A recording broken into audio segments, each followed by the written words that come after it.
Hello दोस्तों, कैसे आप लोग। स्वागत है एक और नए वीडियो में जिसमें बात करने वाले हैं भारत के एक बहुत ही छोटे और सबसे सुंदर राज्यों में से एक गोवा राज्य की। ये राज्य महाराष्ट्र के बिल्कुल दक्षिणी छोर पर और कर्नाटक के उत्तर में अरब सागर से लगता है। वेस्टर्न कोस्ट पर मौजूद अरब सागर के किनारों की वजह से ये राज्य टूरिज्म के लिए काफी ज्यादा फेमस है। ये अनोखा राज्य क्षेत्रफल के मामले में भारत का सबसे छोटा राज्य है और जनसंख्या के मामले में भारत का 4th सबसे छोटा राज्य माना जाता है। गोवा राज्य पर कैपिटा जीडीपी के मामले में पूरे भारत के अंदर पहले नंबर पर आता है। भारत की पर कैपिटा औसत जीडीपी से 2.5 गुना ज्यादा पर कैपिटा जीडीपी वाला राज्य गोवा को माना जाता है। नेशनल कमीशन ऑफ पॉपुलेशन के मुताबिक गोवा के लोग भारत में सबसे अच्छी क्वालिटी ऑफ लाइफ को एंजॉय करते हैं और ह्यूमन डेवलपमेंट इंडेक्स के अंदर गोवा तीसरे नंबर पर आता है। गोवा में रहने वाले लोगों को गोवन कहा जाता है।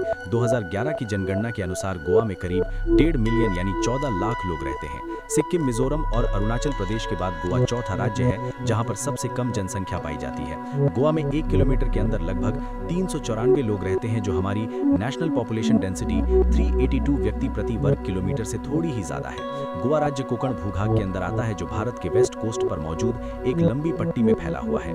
ये राज्य कुल 3702 वर्ग किलोमीटर के क्षेत्र में फैला हुआ है। इस राज्य में 160 किलोमीटर लंबी कोस्टल लाइन मौजूद है जो दुनिया भर के टूरिस्ट को अट्रैक्ट करती है। गोवा राज्य को 30 मई 1987 को बनाया गया था। गोवा की राजधानी को पणजी कहा जाता है और वास्को डी गामा इस राज्य का सबसे बड़ा शहर है। इसके अलावा मडगांव गोवा राज्य का सबसे पुराना कमर्शियल हब माना जाता है। पुर्तगाली भारत में सबसे पहले इसी शहर में आए थे, जिस वजह से आज भी ये शहर पुर्तगाल के किसी शहर जैसा ही लगता है। 16th सेंचुरी में पुर्तगाली यहाँ व्यापार करने के लिए आए थे, लेकिन धीरे धीरे ब्रिटिशर्स की तरह इन्होंने गोवा के शासन पर भी कब्जा कर लिया और कुछ समय में ही गोवा पुर्तगालियों की ओवरसीज टेरिटरी बन गया। पुर्तगालियों ने गोवा पर 450 सालों तक शासन चलाया और 1961 में गोवा को हमारे आज के भारत का हिस्सा बना लिया गया।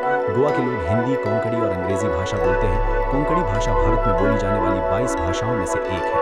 गोवा के कोस्ट पर दुनिया की सबसे डिफरेंट वाइल्ड लाइफ पाई जाती है, जिस वजह से यहाँ हर साल लाखों टूरिस्ट आते हैं, जिनमें से एक बहुत बड़ा हिस्सा विदेशी लोगों का भी होता है।